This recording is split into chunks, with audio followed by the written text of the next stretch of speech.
talk mollusks. So these are some of the big groups of mollusks, and we will go in more detail about each one of these beautiful groups, but let me just introduce them ever so quickly.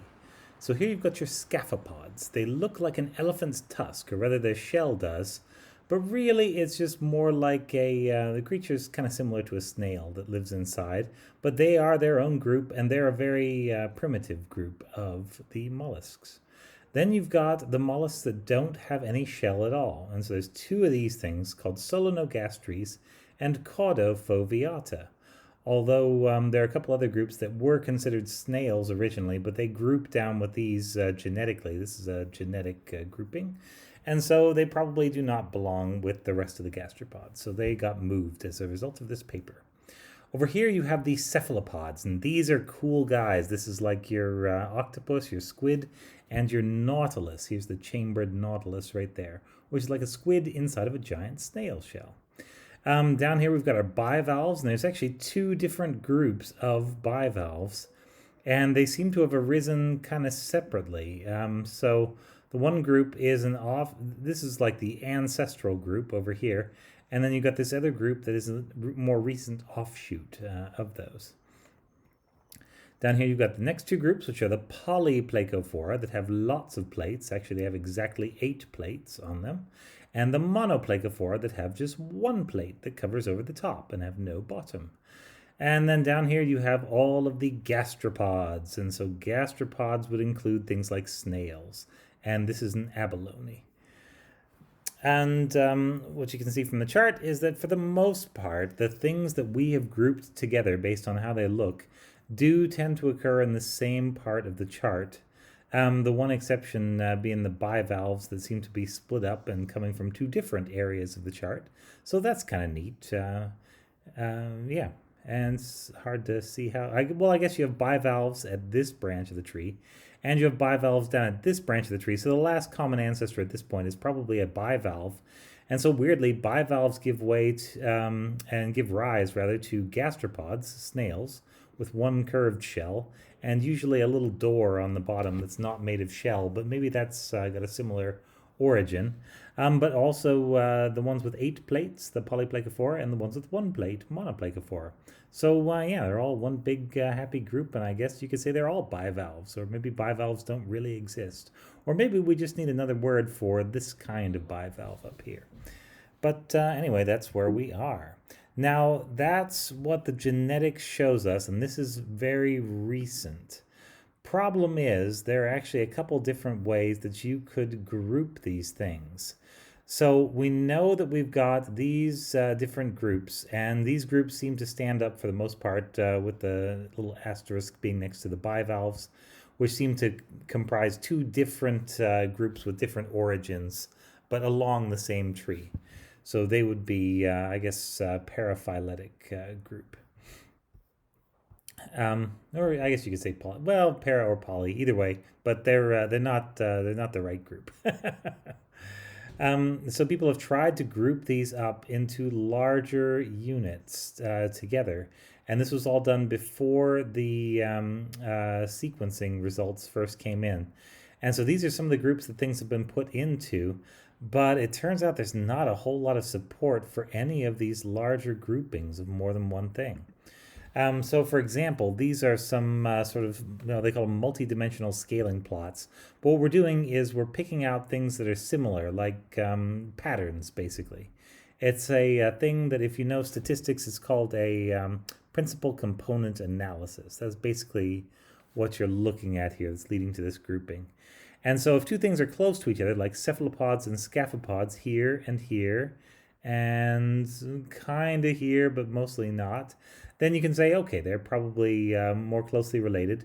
Like Caudofoveata and Solenogasteres do tend to occur next to each other most of the time, although, and here, Aplacophora includes both the Solenogasteres and Caudofoveata. So although we give these things different names, these are the two that don't have shells, and they do seem to be fairly closely related to each other. And here's another way of looking at it. They're generating lots of trees, And it turns out that the trees have all kinds of topologies, and topology is how you connect up the different groups. So much so that there doesn't really seem to be a lot of clustering. So the point of these first couple of slides is to show you that, as I said with annelids, mollusk phylogeny, like the order that they appear on the tree and how they're related to each other, is kind of a mess. We're pretty sure that all the mollusks are related to each other. They do group nicely and they're grouped separate from anything else. But within that larger group of mollusks, it's very difficult to sort out who goes where, at least based on the data we have. And so the problem here is shown on the next slide down here. So this is the problem. If you look over on this side, this is the number of described species there are in the world. So for preapulid worms, there are, I forget, 11 or 12 different species that are described. And for arthropods, there are well over 1 million species that are described. But over here, this is the fraction of those genomes that have been sequenced. So we've got about 5% of the preapulids, which, or whatever percent gets you to just about 1. Maybe there's 20 of them, and then 1 would be 5%. That would make sense. Cephalochordates, these are those little tiny chordates, like a larvation. The things that start out like a primitive chordate and just never change. Anyway, these are all other groups of creatures. And you can see a couple of them that stand out as having really good coverage. So craniata are things that are... this is a kind of a brachiopod, actually, which is weird. There just aren't all that many of them, but yeah, it looks like... Actually, no. Craniida, sorry, are the brachiopods. Craniata are things with a cranium, I believe.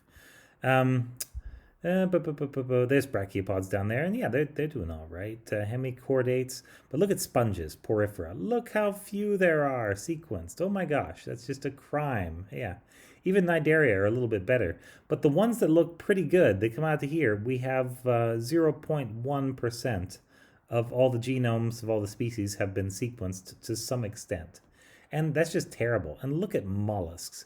It's something like 1/100th of a percent that have actually been sequenced, because this is a log graph down here.